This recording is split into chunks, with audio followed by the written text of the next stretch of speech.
Amis téléspectateurs, bonjour ou encore bonsoir, selon l'heure à laquelle vous nous recevez chez vous. Une fois de plus, nous nous sommes déportés pour la ville de Kribi pour une autre édition ou une autre aventure de la vie des maîtres. Cette fois-ci, ce sera un peu plus pratique parce qu'aujourd'hui, nous allons commencer par l'exorcisme pour passer par l'expiation.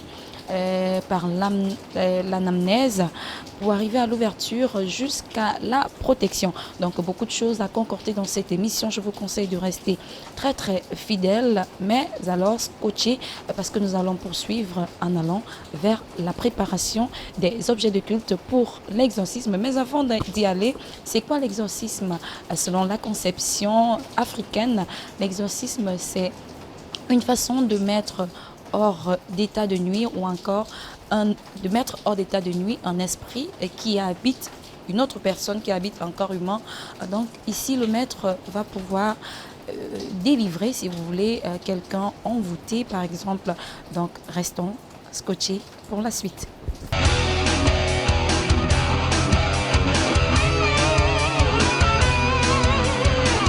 Alors actuellement, je rejoins le maître de ces œuvres. Bonsoir maître Benoît Biton. Oui, bonsoir.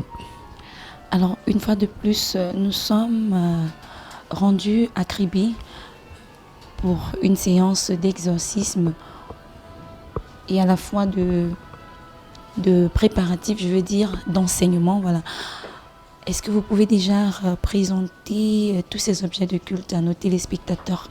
Ici, nous sommes à la préparation. Oui, déjà l'exorcisme, c'est quoi? C'est la purification. On parle d'exorcisme quand on parle de purification. L'exorcisme n'est pas forcément chasser les mauvais esprits, mais c'est la purification. Et bon, maintenant, sur le plan, on va dire théorique, c'est ça. Théorique, c'est-à-dire qu'on peut dire que tout ce qu'on peut purifier, que ce soit soi-même, que ce soit son alimentation, sa demeure, sa maison, son lit, son eau à boire, ou alors son alimentation à manger, ou alors sa couche, on peut appeler ça exorcisme. Maintenant, sur le plan pratique, l'exorcisme, c'est quoi? C'est de pouvoir annuler une présence maléfique. Donc, sur le plan pratique, et sur ce qui peut être appelé comme un langage communément admis, c'est que exorciser, c'est chasser les mauvais esprits, les mauvaises forces, et puis anéantir aussi toutes les influences négatives qui peuvent se trouver dans une pièce, dans un lieu, ou alors dans le corps d'un individu, ou alors sur un lieu d'habitation. Alors, pour pouvoir donc exorciser, il faut avoir ce qu'on appelle déjà l'âme de l'exorciste, c'est-à-dire la préparation nécessaire. Cette préparation nécessaire ne passe pas forcément le jour où on le fait. C'est une préparation antérieure à l'existence même de ce qu'on pourrait appeler un exorciste. C'est-à-dire on commence d'abord par apprendre, par étudier, par se cultiver, par cultiver son corps, par rendre son corps puissant, fort, énergique, de telle sorte que toute force maléfique en présence d'une telle entité, d'un tel être, puisse notamment pas résister. Donc on ne peut pas dire qu'un exorciste est puissant s'il peut encore avoir une résistance en face. Et l'exorciste, c'est que celui qui doit écraser une force maléfique, quelle qu'elle soit. Deuxièmement, on doit avoir ce qu'on appelle les objets de culte. C'est-à-dire que les supports spirituels qui permettent qu'on puisse arriver à réaliser cette prouesse spirituelle. Alors ici, par exemple, nous allons avoir ici ce qu'on pourrait appeler La caméra peut filmer en même temps. Oui, en même temps, oui. Ça, c'est justement pour le cas d'espèce. C'est-à-dire que pour la méthode que j'utilise la plupart du temps, et celle que je vais montrer maintenant au fils de la lumière, il faut d'abord avoir ça. Comment on l'appelle? On appelle ça l'arbre, enfin, ça c'est un arbre magnétique. L'arbre même, par définition, l'arbre des pères, comme on dit, l'arbre ancestral. C'est-à-dire qu'avec cet arbre-là, on arrive à être en contact avec le monde extérieur, le monde invisible, le monde des contacts avec, on peut appeler les ancêtres, donc ceux avec qui on a une certaine acquaintance spirituelle. Non seulement les ancêtres, mais avoir aussi un acquis des puissances mystico-spirituelles qui sont dans le cosmos. Donc c'est un arbre en fait. Cet arbre-là est tellement utile et tellement réel que sa présence suffit pour pouvoir juguler toute force maléfique. Alors je pourrais donner son nom après. Enfin, nom classique. Alors là, ce sont des bougies. Et les bougies sont maintenant mises sur des supports mystiques. Il y a un carré il y a un hexagramme solaire et il y a un octogone. Alors l'ensemble de ces bougies, normalement, toutes celles qui sont là généralement, sont de 18. Oui. Parce qu'il faut savoir que l'arbre, enfin je veux dire le carré, ça a 4 bougies. Nous avons l'hexagramme solaire qui a 6 bougies et nous avons l'octogone sacré qui en a 8. Alors la composition de toutes ces bougies forme le chiffre 18. Or 18, c'est le chiffre 9 parce que 1 plus 8 égale 9. Nous comprenons donc déjà que c'est une présence spirituelle parce que le chiffre 9 est une figure de spiritualité. Alors ici maintenant nous avons la pyramide. Oui. Et à l'intérieur de cette pyramide nous avons l'encens qui brûle. Oui. Alors cet encens qui brûle est nécessaire pour pouvoir avoir une influence des forces de feu, donc les forces de l'air, mais influencées par le feu, parce que les bougies représentent le feu. L'encens représente l'air. Maintenant là nous avons l'eau. Oui. Et là nous avons le sel. Donc les 4 éléments sont sur la table, mais ajouté à cela un 5e élément. Je récapitule. Nous avons l'eau, oui. Nous avons le feu, nous avons l'air et nous avons la terre. Or la terre est représentée ici par, si vous voulez, là où je pose mes pieds, la plupart du temps on peut utiliser la vraie terre, la réelle terre. Mais là déjà, là où on pose ses pieds, c'est déjà la terre. Et ici maintenant c'est le 5e élément. Et nous avons ce qu'on appelle le pentagramme sacré. Voilà à peu près en gros les objets du culte qui sont nécessaires pour réaliser un exorcisme. Et là, maintenant, plus loin, oui, ici, plus loin, c'est l'influence. Vous allez comprendre qu'il y a là 4 triangles. Et chaque triangle a 3 bougies. Or, 4 fois 3, ça fait 12. Oui. Et vous voyez que le chiffre 3 aussi, parce que 12, ça fait 3. Le chiffre 3 est un chiffre de construction et de déconstruction. La base de toute culture, la base de toute formation et de tout fondement spirituel. Donc, c'est la base même de tout travail mystique que nous pouvons faire. Et à l'intérieur, donc, justement, de ce quadrilatère triangulaire, nous avons donc un siège où est assis l'influencé, c'est-à-dire qu'on pourrait appeler celui qui est maléfique. La personne envoûtée. La personne envoûtée, si vous voulez.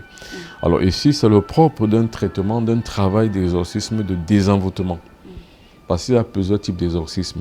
Il y a l'exorcisme de purification, par exemple, l'exorcisme de désenvoûtement, l'exorcisme de contre-envoûtement, donc de contre-attaque, où on peut réaliser des prouesses en renvoyant le mal à son envoyeur. Mais ici, présent, ça, c'est le désenvoûtement. Mais ça dépend aussi de l'orientation qu'on fait. C'est-à-dire qu'avec la même figure, avec les mêmes a priori, avec les mêmes supports, on peut orienter soit pour la contre-attaque, donc pour le contre-envoûtement, soit pour le désenvoûtement, soit pour l'exorcisme de purification type simple, déblocage. Mais pour le cas d'espèce, nous allons utiliser environ les 4 types. C'est-à-dire que désenvoûtement, contre-envoûtement, purification, contre-attaque, si vous voulez, tout ce qu'on peut appeler comme exorcisme purement et proprement dit. Alors maître, une question qui va certainement être en train de taroter l'esprit de nos téléspectateurs. Est-ce qu'en séance d'exorcisme, une personne qui n'est pas envoûtée, une personne pure peut assister sans crainte? Oui, avec beaucoup de crainte, parce que quand on défluence un individu, donc quand on enlève une force maléfique dans le corps d'un individu, il faut bien qu'il aille quelque part. Une personne saine qui n'est pas préparée, qui n'a pas l'acquis mystique nécessaire, qui n'a pas développé son corps, qui n'a pas ouvert les 5 centres moteurs de son corps, peut en subir les conséquences. Donc peut subir des dommages collatéraux. Et c'est pour ça qu'il est utile de pouvoir être vraiment bien préparé pour pouvoir assister. Et la raison pour laquelle généralement je vais profiter ici pour donner des conseils aux gens qui vont dans des églises de réveil où on fait des exorcismes, des séances d'exorcisme où on chasse les mauvais esprits, il faut faire attention. Quand on est sain d'esprit et de corps, il ne faut pas aller dans ce genre d'endroit si on n'est pas préparé. Parce qu'il faut savoir que la force maléfique qui est à l'intérieur d'un individu sort de ce corps-là et va dans un autre qui est beaucoup plus propre. Parce que ce que lui recherche, c'est le substrat énergétique d'un individu. C'est pour ça qu'on dit que quand quelqu'un est bonté de beaucoup de chance, les forces maléfiques l'habitent, donc ont tendance à l'habiter. Et les personnes censées à puiser leur énergie peuvent envoyer des forces maléfiques, donc des esprits maléfiques pour pouvoir les puiser. Alors ça, c'est donc quelque chose qu'il faut savoir beaucoup diligenter. Ne pas aller si on n'est pas fort spirituellement. Ne pas aller si on n'est pas sûr de la protection nécessaire qu'on peut avoir. Ne pas y aller parce qu'on a vu les autres y aller. Parce qu'en fait, si on a beaucoup de chance, il est fort à parier qu'un esprit qui sortira du corps de quelqu'un d'autre pourra entrer dans votre corps. Donc il faut faire attention. D'accord, maître. Alors je vais me retirer et puis laisser les images Donc vous allez commencer par la première personne. On va poursuivre juste en image. Oui, je vais d'abord, initier d'abord ceux qui sont là pour moi. Justement, parce qu'on a dit qu'il y avait une phase d'enseignement. Il y a une phase d'enseignement parce que ceux qui sont là, forcément, c'est pour apprendre, c'est pour comprendre. Déjà, dans un premier temps, de pouvoir prendre en charge leur propre vie, c'est-à-dire qu'arriver à opérer en cas d'urgence et en cas de nécessité pour eux-mêmes, pour leur famille, pour leurs enfants et pour tout ce qui va avec. Et il faut savoir que l'âme de l'exorciste se cultive par l'expérience. Et l'expérience, c'est quoi? C'est voir ce que les autres font. Et c'est comme ça qu'on s'expérimente. C'est comme ça qu'on a l'acquis, même des énergies en soi. C'est comme ça qu'on a acquis aussi la connaissance, l'art et la reproduction de ce qu'on a vu. Dans le souci de réveiller les pratiques ancestrales et de garder les secrets de la médecine traditionnelle en veilleuse, le Mombok Benoît Bitton organise une croisade d'exorcisme et de délivrance comme le pratiquaient nos ancêtres. Grande croisade d'exorcisme et de délivrance sur le Ngor-Litouba, les vendredis 4, samedi 5 et dimanche 6 octobre 2019. Souffrez-vous dans votre chair? Avez-vous des couches de nuit, des poisons de nuit? Avez-vous des blocages? Êtes-vous victime de sorcellerie, de malchance et de malédiction? Vous êtes concerné par la grande croisade d'exorcisme et de délivrance du Mombok Benoît Bitton les vendredis 4, samedi 5 et dimanche 6 octobre 2019.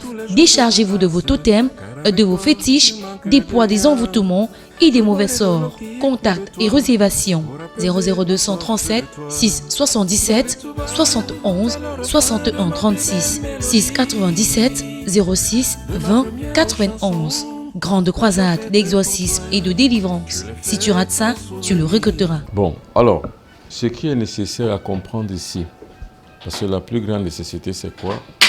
C'est de ne pas seulement assister. Parce que assister sans comprendre, sans connaître, est une perte de l'âme. C'est-à-dire, si vous assistez, il faut comprendre comment ça se passe. Alors, je recommence. L'exorcisme, c'est la purification. C'est le fait de chasser des forces maléfiques. L'exorcisme, c'est le fait d'annihiler toute force maléfique en présence. Quand je dis en présence, ça veut dire quoi? Ça veut dire que vous êtes face à une opposition. Cette opposition-là est l'ennemi contraire à vous. Donc c'est un ennemi qui peut attenter à votre vie et tout comme vous pouvez aussi attenter à la sienne. C'est-à-dire que vous avez deux forces en présence, vous et l'influence maléfique. C'est le plus fort qui l'emporte. C'est pour ça que quand on n'est pas préparé, il ne faut pas y aller. Bon, mais les travaux de préparation que vous avez fait jusqu'ici, normalement, devraient vous donner cet acquis-là. Maintenant, il faut seulement la deuxième chose sur le plan pratique, c'est d'avoir ce qu'on pourrait appeler la notion même de l'exorcisme. C'est-à-dire avoir déjà un lieu où ça peut se faire. C'est qu'on pourrait appeler la confession. C'est-à-dire, vous vous confessez déjà avant, donc vous vous purifiez en fait. Vous purifiez votre corps émotionnel, votre corps physique et votre corps mental à chaque fois. Ça vous donne un certain pouvoir sur les forces maléfiques. Parce que les forces maléfiques ont une conscience primaire. Or, vous, quand vous travaillez votre corps, vous travaillez toutes ces choses que j'ai dites là, la confession, la purification, l'alimentation saine et pure, vous vous élevez sur le plan de la conscience. Mais aussi vous donnez une note puissante à votre corps parce que vous arrivez à avoir plus de puissance, plus de tonus. Parce qu'un corps doit être tonifié. Celui qui veut désenvoûter, celui qui veut exorciser doit être tonifié. Sans cette tonification, sans ce désenvoûtement, vous ne pouvez pas arriver à réaliser ce que vous voulez faire. Voilà. Donc, en deux, il faut avoir les supports. Alors, vous regardez tous ces supports, vous les connaissez déjà presque. Maintenant, c'est la mécanisation de ces supports, l'agencement, la mise en pratique et l'harmonisation de ces supports qui est important pour vous. Alors, vous allez donc regarder, ça c'est une pyramide. Vous connaissez déjà ce que c'est.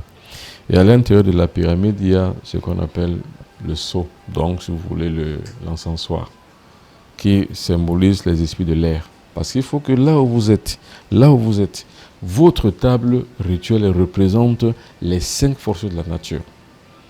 Ça, c'est l'air. Ça, c'est le 5e élément qu'on appelle le sel. Généralement, le sel, c'est un élément clé pour la purification. Là, c'est l'eau. Or, la terre, maintenant, c'est là où vous piétinez, c'est tout. Mais si vous pouvez également avoir une motte de terre que vous mettez sur la table. Et enfin, nous avons le feu. Le feu est symbolisé par les bougies.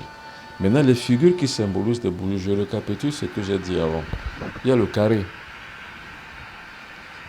il y a l'hexagramme, il y a l'octogone. Et sur chaque instrument ici, sur chaque support, est imposé le nombre de bougies coercitives, donc correspondant. Je ne sais pas si on se comprend jusque-là. Alors, vous avez donc l'ensemble sur la table de tout ce qu'on pourrait appeler la magie du feu. Donc, l'ensemble de bougies est de 18. C'est très important, il faut comprendre ça très très bien. Or, par terre, nous avons 12 bougies sur 4 triangles bien donnés. Et chaque triangle en a 3.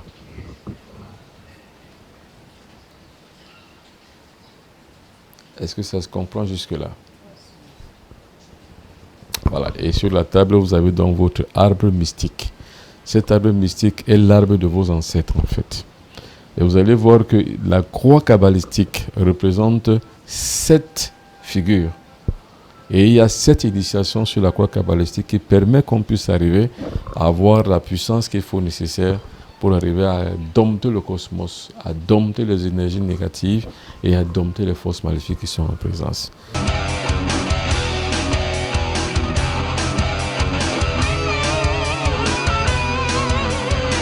Alors, passer la première phase d'exorcisme, si vous voulez bien, la théorie.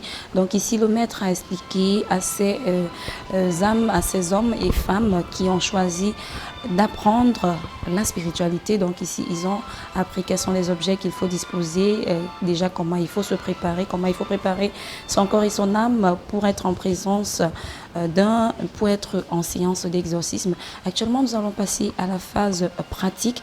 Donc nous aurons ici des personnes qui vont venir pour le désenvoûtement ou encore la délivrance s'ils sont bien évidemment envoûtés, parce que ce sont des personnes qui portent certainement des esprits que seul le maître peut savoir. Donc on va assister juste aux premières images et le reste ce sera en secret, voilà, parce que c'est pas tout le monde qui est censé assister ou encore voir ces manifestations, parce qu'en moment d'exorcisme, il y a des moments de transe, il y a plein de choses qu'il faut ne pas montrer aux yeux du monde. À tout à l'heure.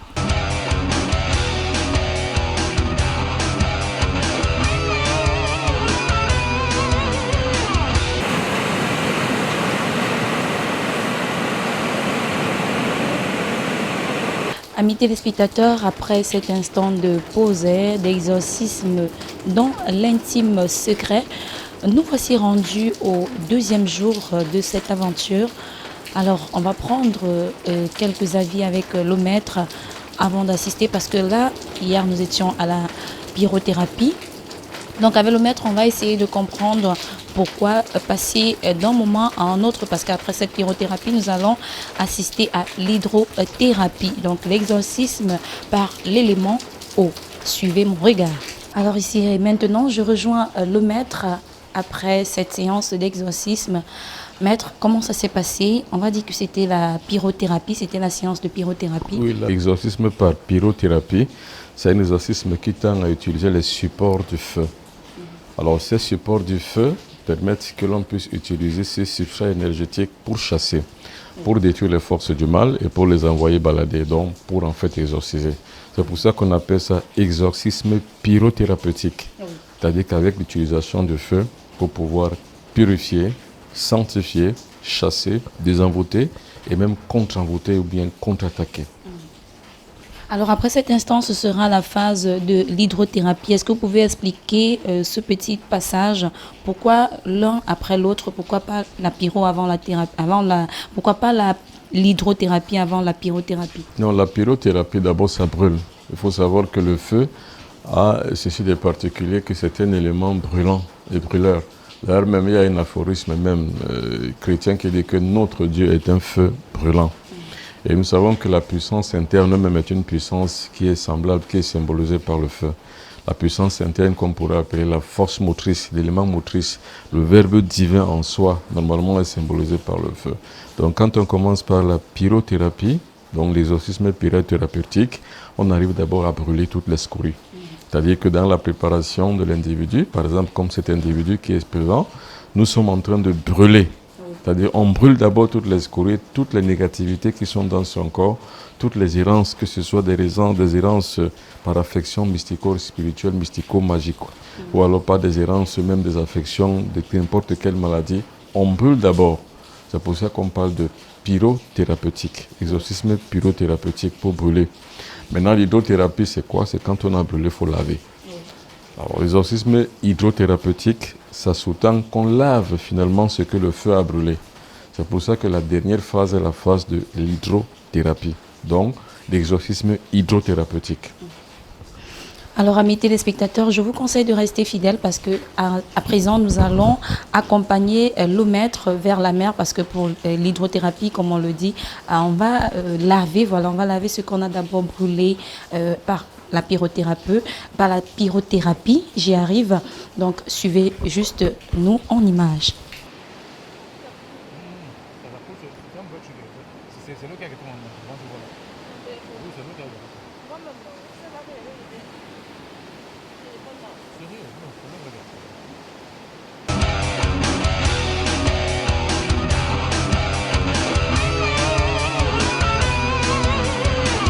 Alors, comme vous pouvez le voir en arrière-plan, nous sommes déjà bien effectivement sur le site, je veux dire sur la plage si vous le voulez, pour la séance d'hydrothérapie. Maître, est-ce que vous pouvez un peu expliquer à nos téléspectateurs ce qu'ils aperçoivent? Oui, ça c'est l'exorcisme hydrothérapeutique. C'est-à-dire qu'ici, on tente avec les éléments de l'eau, avec les forces de l'eau, avec les génies de l'eau, de pouvoir détruire, désenvoûter. Et comme je l'ai dit tout à l'heure, de purifier. Parce que l'exorcisme, c'est la purification. Et l'eau est l'élément purificateur. Donc ici, ce modèle de traitement, ce modèle d'exorcisme permet que tout ce que le feu a brûlé par là, l'exorcisme pyrothérapeutique, maintenant par l'exorcisme hydrothérapeutique, l'eau va laver. Donc l'eau va écouler, purifier, dépurer, répurer, régénérer et réorganiser un retour à la normale. Donc un retour à la normale, un retour à la vie, un retour à la santé. Parce qu'il faut savoir que normalement la santé est détruite ainsi par une affection mystique. Et il faut savoir qu'il y a plusieurs types d'affections mystiques qui sont liées à l'eau, notamment les couches de nuit, notamment les blocages, notamment les dépenses exorbitantes, parce qu'il faut savoir qu'il y a des gens qui ont le trou dans la main, qui dépensent exorbitamment, et toutes ces personnes sont réunies. On utilise donc l'eau actuellement pour laver tout ce que le feu a brûlé en eux, comme des scories, comme des saletés, comme des choses négatives, comme des envoûtements, comme des attaques mystiques et comme d'autres affections mystico-spirituelles dont elles peuvent être l'objet. Alors, on va apercevoir à la fois, nous sommes sous un parapluie, donc nous avons à la fois l'eau sous nos pieds et l'eau sur la tête. Est-ce un atout, le fait qu'il y ait des pluies à la fois? Bien entendu, tout ça est régénéré par les forces de l'eau. Donc la pluie est nécessairement la force de l'eau, la plus ambiante. Et il faut savoir que nous sommes aussi ici à Kribi, donc à la plage, donc c'est la mer. La mer aussi est l'une des réclames de la purification et de la destruction des forces maléfiques. Et c'est pour ça justement que je dis que c'est une grande chance, c'est une grande bénédiction que nous ayons sous la tête, sous nos pieds, l'eau et sur nos têtes, la pluie, de l'eau également. Donc tout ceci est donc utile et important pour pouvoir le faire. D'accord. Alors maître, nous vous laissons à l'œuvre. D'accord. Alors là, je vais travailler avec les fils de la lumière, c'est-à-dire que les gens qui sont venus pour travailler ces choses avec moi, pour leur montrer exactement comment on fait avec l'élément eau et utilisation des forces de la nature, donc l'utilisation des génies de l'eau pour faire l'exorcisme hydrothérapeutique. Alors amis téléspectateurs, je vais juste vous conseiller de rester scotchés parce que les images qui vont suivre, mais alors en arrière-plan parce que nous n'allons pas zoomer pour éviter de heurter la sensibilité, surtout que c'est dans la stricte intimité, si vous voulez, dans le secret. Donc restez juste scotchés et suivez en images.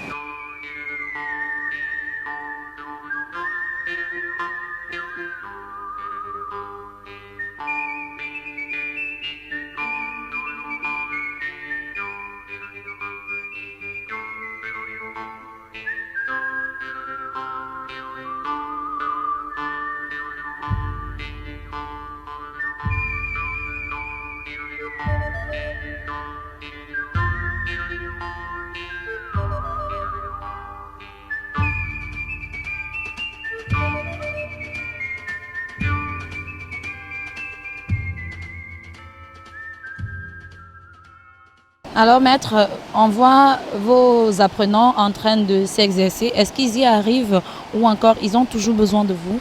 Oui, non, pas forcément dans ce genre d'exercice, mais il faut seulement avoir la clé et la préparation nécessaire. Et ça fait 3 ans qu'ils se préparent, donc ils n'ont véritablement plus besoin de préparation pour le faire, parce que leur corps est déjà aguerri, leur corps dégage déjà des effets d'énergie importantes. Ils ont une grande intensité de pouvoir personnel, de développement personnel et un acquis du magnétisme personnel qui a fait qu'ils peuvent s'en sortir et se débrouiller tout seuls. Parce que pour l'exorcisme hydrothérapeutiques, on n'a pas forcément besoin d'un pouvoir en tant que tel. Ce dont on a besoin, c'est d'avoir les supports, comme celui-ci, Oui. et puis justement d'appliquer. Et l'eau fait le reste, en fait, c'est ça. Parce Et, que- oui. oui, allez-y. Et ce support que vous tenez, comment on l'appelle? Quel est Ça, son c'est le rôle? bâton de rétablissement. Vous voyez, il y a une couleur noire ici, et là, une couleur blanche. Oui. Ça veut dire que le noir, normalement, symbolise tout ce qui est attaque mystique. Et le blanc derrière, c'est le rétablissement. On rétablit simplement l'ordre. C'est pour ça que je dis que c'est un mélange de pratique et de symbolisme. Ce symbolisme-là, si on l'applique simplement, la pratique est effective et puis on réussit à faire une séance d'exorcisme hydrothérapeutique. D'accord, maître. Alors, on a observé ces gens qui sont venus pour l'exorcisme se laver. Actuellement, c'est quoi la suite? La suite, non, pour l'instant, pour ce matin, ça va. Et le soir, nous allons faire maintenant appel au génie de l'eau. Oui. Parce que c'est la nuit, ça se fait la nuit.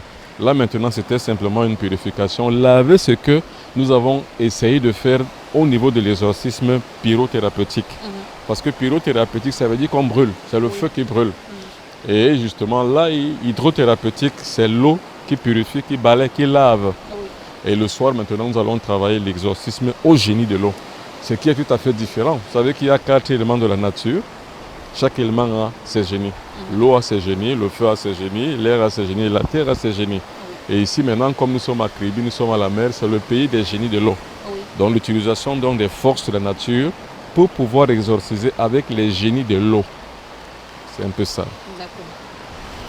Alors, on va dire qu'on met un terme à cette séance d'hydrothérapie sur ce point. Le soir, nous allons encore assister à d'autres images. On aura fait appel au génie, bien évidemment, avec le maître Benoît Bitton. Restez scotchés.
Dans le souci de réveiller les pratiques ancestrales et de garder les secrets de la médecine traditionnelle en veilleuse, le Mbobok Benoît Bitton organise une croisade d'exorcisme et de délivrance comme le pratiquaient nos ancêtres. Grande croisade d'exorcisme et de délivrance sur le Ngorli-Touba les vendredis 4, samedi 5 et dimanche 6 octobre 2019.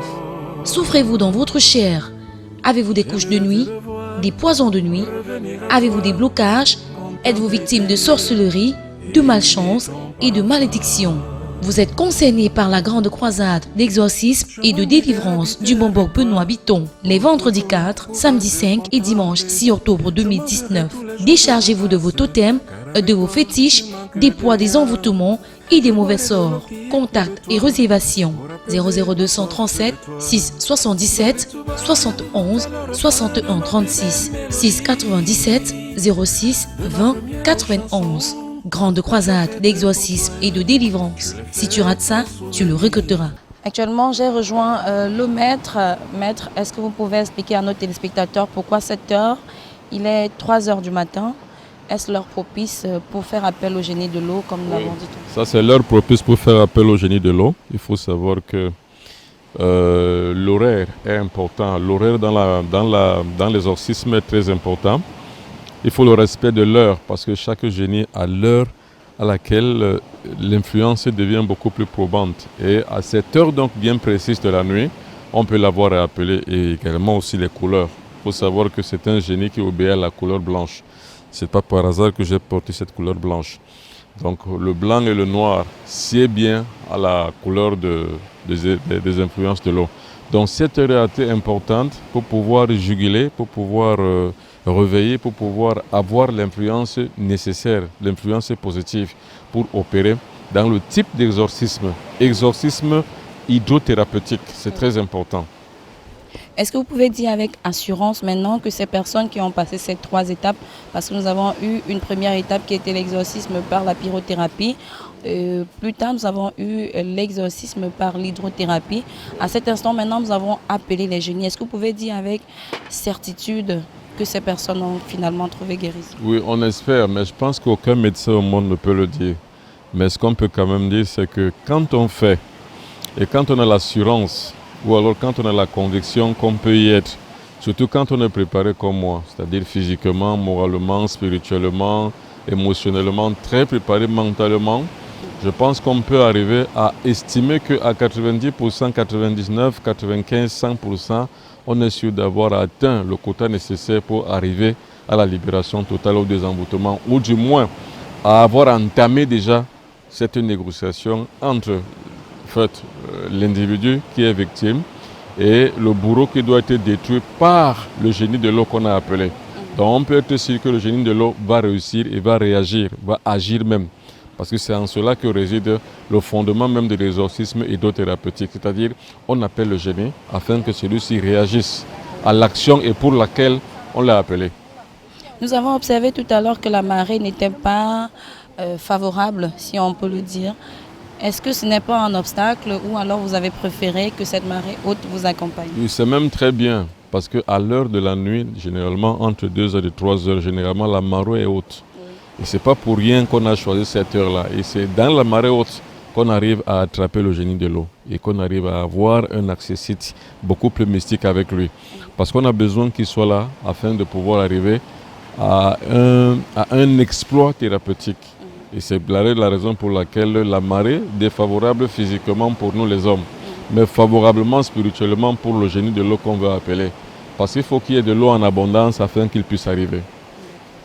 Alors maître, sur ce, nous prenons une autre aventure pour quand? Est-ce que demain matin vous allez également, avant d'y arriver à la prochaine aventure, au rendez-vous de la prochaine aventure, est-ce que demain matin quand même vous allez recevoir toutes ces personnes pour savoir déjà comment ça se passe? Est-ce qu'ils ont bien dormi? Est-ce que l'état s'est amélioré? Non, de toute façon c'est un rendez-vous maintenant au temple qui est à Douala qu'on va le recevoir parce que pour l'instant pour aussi c'est fini. Demain matin, ils vont juste faire un bain, on va appeler ça un bain d'ablution, c'est-à-dire de purification, pour que tous les chemins, toute la route soit bonne pour elles et que la route leur soit propice, c'est-à-dire que comme chacun est arrivé, si chacun retourne chez soi sans égratignure, sans problème, bref, chacun arrive chez lui en paix. Mais pour la suite, pour savoir ce qui a donné lieu d'être fait et ce qui a réussi, ce qui ne l'a pas été, ce sera à Douala. Mais j'ai la conviction que tout est allé pour le mieux. D'accord, maître. Alors sur ce, vous pouvez dire un mot à nos téléspectateurs? Non, la seule chose que je peux dire, c'est que nous avons beaucoup d'ignorance Et l'ignorance est la marque même de ce qui cause notre déchéance et notre décadence. L'ignorance, c'est quoi? C'est qu'on ne connaît pas ces choses. Et c'est quand même ahurissant qu'au troisième millénaire, on n'arrive pas à se recréer un véritable corps de sciences spirituelles pour notre propre culture et notre propre tradition. C'est un grand danger pour nous, c'est-à-dire que pour la jeune génération qui vient, qu'est-ce qu'on va leur laisser spirituellement si on oublie ces choses ou bien si on ne les connaît pas? Alors, ce genre d'exercice est un format d'enseignement, est un format d'initiation et de transmission qui permet que ceux qui en veulent ce reportage puissent avoir accès à pouvoir le reproduire un jour, mais en passant par l'initiation. C'est d'ailleurs la raison pour laquelle les contacts vont s'afficher pour les personnes qui se seraient senties intéressés par la suite, c'est-à-dire que savoir comment ça se passe, eux-mêmes le faire, nous sommes ouverts à la transmission. Et ces contacts donc là leur permettront de pouvoir accéder à la connaissance, bien entendu avec tous les détails que cela implique, c'est-à-dire que l'effort physique, l'effort mental, l'effort intellectuel, l'effort même matériel, afin de pouvoir arriver à réaliser des prouesses. Parce qu'en fait, c'est une voie qui est aussi, non seulement elle est utile, mais elle a aussi tous ses paramètres. Et ces paramètres-là donc sont comme des conditions sine qua non pour pouvoir arriver à réaliser ce dont moi je suis capable de faire. Et je dirais comme tous les grands maîtres le disent, ce que je fais, les autres peuvent également aussi le faire. Il suffit simplement d'avoir les bonnes informations, d'avoir à endurer l'effort physique, personnel et individuel pour pouvoir y arriver. Donc voilà, c'est ce que je peux dire. Merci maître.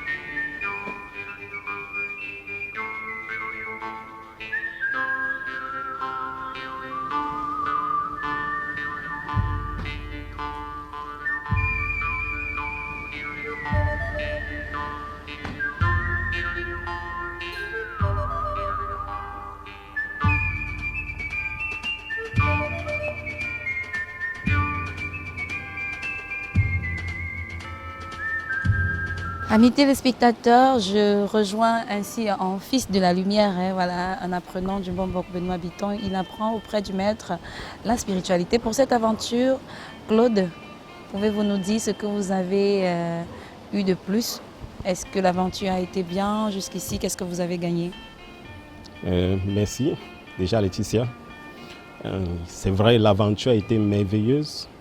Tout s'est bien déroulé. Ce que je pense avoir gagné, c'est au niveau de la spiritualité, de pouvoir aider mon prochain. Parce que durant tout ce week-end, je crois que le maître nous a déjà appris comment procéder de façon théorique au désenvoûtement. Et lorsqu'on procédait au traitement des malades, j'ai senti en moi cette volonté de vouloir mettre toute mon essence à servir le prochain, à aider véritablement mon prochain. Et c'est là où je découvre la raison pour laquelle nous sommes sur la terre. Donc spécialement pour servir et pour être un instrument pour l'humanité. Donc c'est la sensation que j'ai en moi d'être maintenant capable de servir, mais encore beaucoup à apprendre auprès du maître. Mais ce que je peux dire, c'est de souhaiter vraiment avancer sur ce chemin pour pouvoir donner tout ce qui est en moi, que la divinité se manifeste et que je puisse véritablement être un instrument pour tous. C'est ce que je veux. Donc vous n'êtes pas prêt à abandonner? Il n'y a pas de difficultés que vous rencontrez par moment? Les difficultés, on les rencontre tous les jours. Mais je crois que tous les autres grands maîtres ont aussi rencontré les difficultés. Et celui qui persévérera jusqu'à la fin, je crois que nous parviendrons. Les difficultés plutôt nous renforcent, nous rendent plus forts. Et s'il n'y a pas de difficultés, ce serait trop facile. Il faut les difficultés pour être forgé. D'accord. Alors Claude, un mot de conclusion à l'endroit de ceux-là qui ont encore du recul, qui prennent encore peur de toucher à ce monde ou alors qui n'ont pas compris que l'Africain, pour s'exprimer, doit puiser dans la spiritualité. Ce que je peux dire à mes frères, à mes sœurs, véritablement de sortir de l'ignorance, de sortir de cette connaissance qui nous a été dogmatiquement donnée depuis la naissance et dans laquelle nous suivons simplement sans savoir d'où est-ce que nous sortons, quelle est la raison de notre existant sur la Terre et où est-ce que nous devrons aller après ce séjour terrestre. En réalité, il faudrait que l'Africain se prenne en main et qu'il puisse véritablement axer toute son existence dans la spiritualité africaine pour pouvoir émerger. Ève, pour cette autre aventure, les retenues, les difficultés que vous avez rencontrées, est-ce que l'aventure a été belle? Comme toujours, l'aventure était excellente et en tout point bénéfique. Voilà, donc nous avons appris beaucoup. On avait déjà appris pas mal sur le plan théorique et on a pu toucher du doigt en ce séjour les concepts de création et d'alimentation des grégores. Et sans oublier le plus important qui est l'œuvre humanitaire, à savoir les malades, les patients dont il faut prendre soin. Et on se sent toujours gratifié de pouvoir apporter sa pierre à l'édifice et en apportant notre aide à ceux qui en ont le plus besoin. Voilà, donc c'est gratitude au cosmos, gratitude Mbombok, Benoît Bitton. Et je crois que le meilleur est à venir. À vous entendre parler, vous n'êtes pas prête à abandonner. Mais qu'est-ce que vous pouvez dire aux téléspectatrices seulement cette fois-ci, parce que les dames prennent un peu peur d'emprunter ce chemin? Alors, ce que je peux dire en tant qu'épouse et mère déjà, c'est que la spiritualité revêt toute son importance déjà, dans ce sens que l'épouse ou la mère est le socle de la famille et avoir les pieds réellement sur terre et être, comment dire, complet, c'est d'une importance qui ne dit pas son nom, quoi. Parce que pour tenir la famille comme il se doit, il faut être vraiment, il faut être prêt, comme on dit au quartier. Bon, et maintenant, d'un point de vue général, on ne saurait se limiter à vivre que les aspects physiques de la vie. Certes, tout ce qui se présente à nous au premier abord, c'est le matériel, c'est le matérialisme, c'est notre corps physique, mais nous savons également que nous sommes également des êtres spirituels et ne pas avoir connaissance ou maîtrise de ces aspects de nos vies, c'est un gâchis et une perte énorme. Ouais. Aux côtés de Godéry, j'aime bien l'appeler chef de classe. Alors, chef de classe, oui, qu'avez-vous profité pendant ce moment, ces 2 jours encore auprès du maître? Est-ce que vous avez appris un peu plus? Qu'est-ce que vous avez vraiment, avec quoi est-ce que vous êtes ressorti de cette aventure? Je dis déjà merci Laetitia et merci à notre guide spirituel Mbombo Benoît Bitton, sans qui nous ne serons jamais arrivés ici. Et je dis encore merci et cette aventure m'a apporté un plus parce que c'est une aventure parmi tant d'autres. Donc chaque fois qu'on fait une aventure, il faut rentrer avec quelque chose de plus. Et actuellement, depuis vendredi, nous avons eu à être initiés sur les éléments, comment présenter les éléments pour pouvoir faire un rituel d'exorcisme, de désenvoûtement. Donc nous avons eu cet honneur d'être là pendant qu'il devait exorciser les gens. Et il nous a aussi fait ce rituel de comment contacter les grégores. Donc nous avons l'honneur de connaître et nous allons nous y mettre pour pouvoir acquérir encore mieux de connaissances, pour pouvoir être à la hauteur de ce qu'il nous montre, quoi. Alors vous abordez du bleu blanc.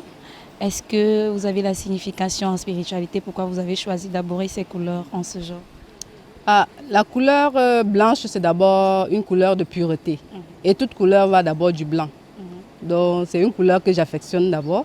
Et aussi la couleur bleue, ça fait partie de mes couleurs. Et j'aime bien.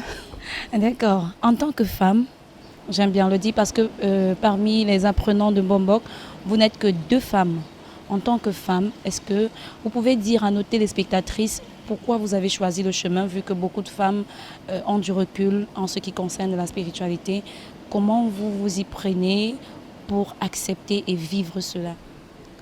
Je dirais à toutes les femmes, celles qui sont prêtes et celles qui veulent se faire initier à la spiritualité, que la spiritualité, c'est d'abord un état d'esprit, c'est un état de vivre.